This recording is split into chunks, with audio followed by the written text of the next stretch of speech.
skinhead. Je suis de qui? Je suis Rudy. Qu'est-ce qu'il y a? Et alors?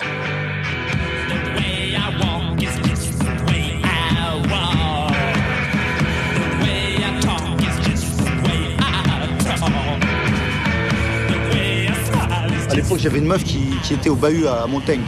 Et donc, ce quartier il était complètement contrôlé par les skins, tout le monde le sait. La rue d'Assa, c'est un endroit très dangereux pour un chasseur. Et moi, j'y allais avec le blouson et mes couleurs, fièrement. Et évidemment, la gazeuse dans la lacrymogène dans la manche, mais jamais dans la poche, parce que souvent, t'as pas le temps d'atteindre ta poche. Donc, on l'avait toujours dans la manche, toujours prêt à dégainer, gazer, partir en coup de poing. Ça dépend des situations, des cas de figure, ça dépend. Parce qu'on avait des codes de l'honneur à l'époque dans la rue. Quand il arrivait qu'on tombait sur une bande de 10, et il y en a un qui dit, tiens, qui savait que j'étais qui, mais il dit, bon, bah voilà. Moi, je me prends qui en tête à tête. Les gars, ils se mettaient tout autour et ça se passait en tête à tête.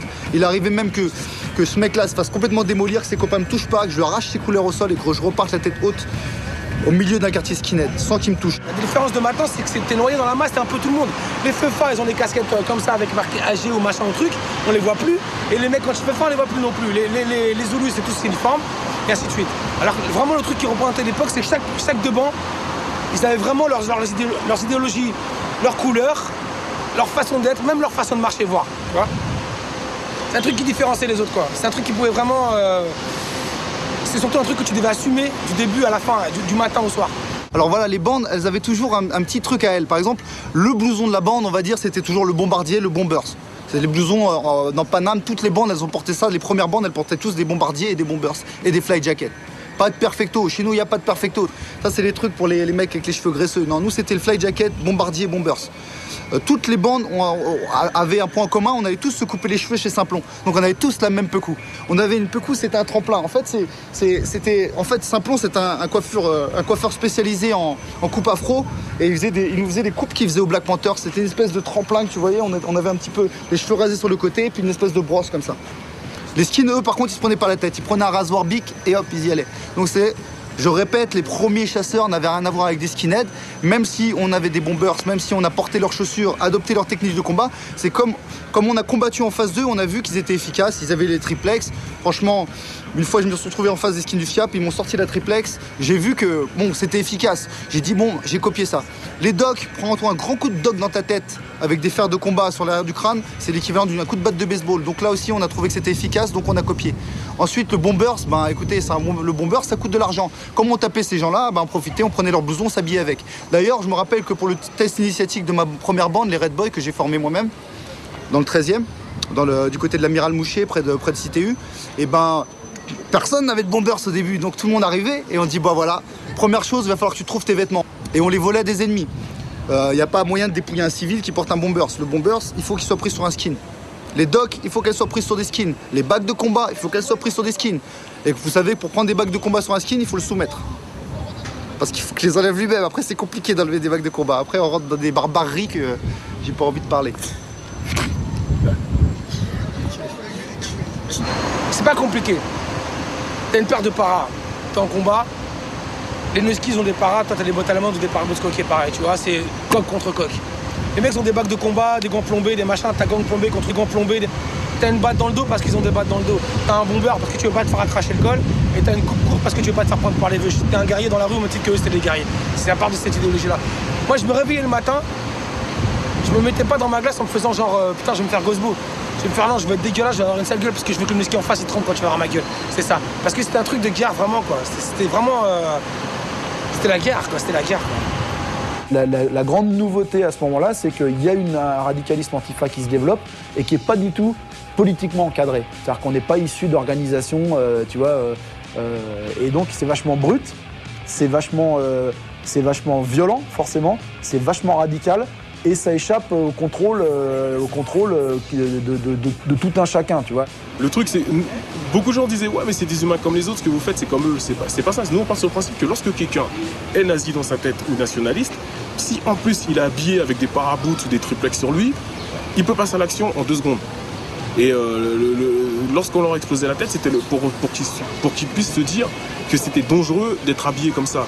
Et donc, même si on ne changeait pas l'idée de la personne, on savait et c'était prouvé que lorsque cette personne s'habillait normalement, entre guillemets en civil, c'était moins facile de passer à l'action. Comment tu connais le ski? avec une croix enflammée, bouquet à mort, sur une terrasse de café, par exemple, avec ses paraboosts, là c'est blanc, assis, limite une croix gammée apparente, c'était pas possible. Les forces au pouvoir à l'époque ne faisaient rien. C'était un mouvement, on le laissait faire. Je pense qu'à un moment donné, ce mouvement a été laissé... ils ont laissé perdurer ce mouvement. C'était simplement pour diaboliser l'extrême droite. On est encore dans ces trucs où la gauche a instrumentalisé le FN comme repoussoir pour rester en place. Et à ce niveau-là, les petits fachos sont une denrée qu'il faut absolument médiatiser, quoi. Il faut se rendre compte aussi, à cette période-là, il y a eu énormément de médiatisation sur les Newskis, donc on les voyait dans les journaux, on les voyait à la télé. Je suis africain. Africain, bah, casse-toi alors. Allez, casse-toi. Casse-toi quoi? Casse-toi. C'est non?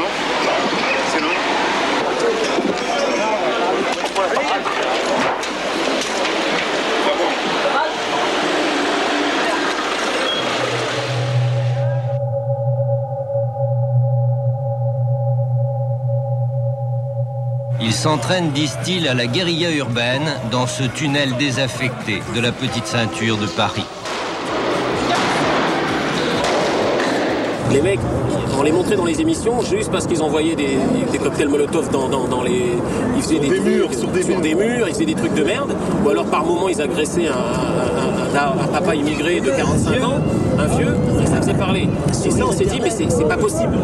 C'est pas possible. La grande différence, je pense, entre l'extrême droite et nous, c'est que nous on chassait l'extrême droite.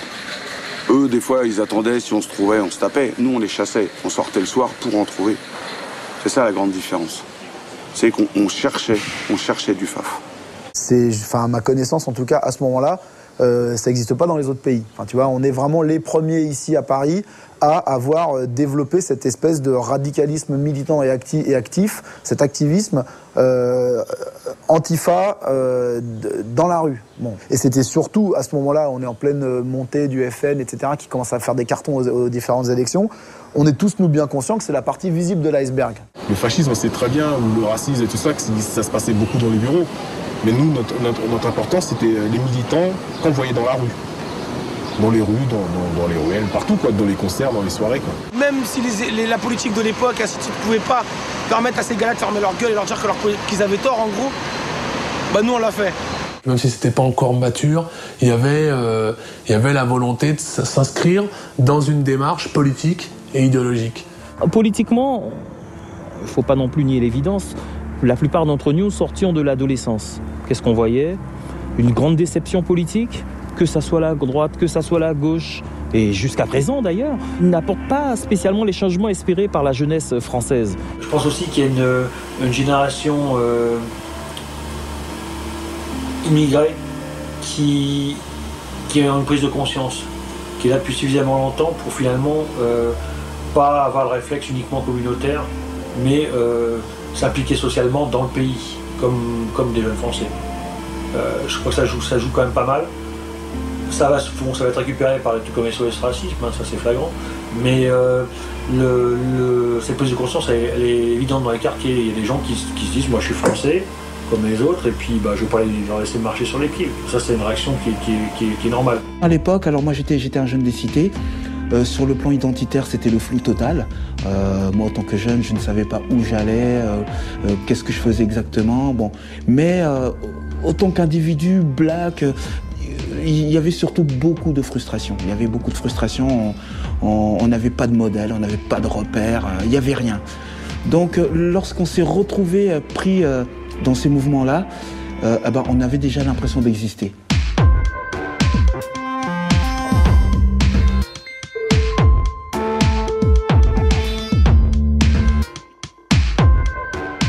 Bon, les vrais groupes de chasseurs, on devait être 3 ou 4, c'est tout. En tout, dans Paris, on a dû être moins d'une centaine. Et on était tous des frères. C'est-à-dire que même pas de même bande. Mais quand il fallait bouger ensemble contre un groupe fasciste, solidarité, c'était respect. Moi, il n'y a pas de problème à dire. Même si entre individus, certains ne s'appréciaient pas. Quand un jour, il fallait qu'on soit tous ensemble, on était tous ensemble. Parce qu'il y avait vraiment une idée politique qui nous motivait tous. C'était combattre le fascisme en France. Cause perdue parce que maintenant on connaît les résultats, mais bon.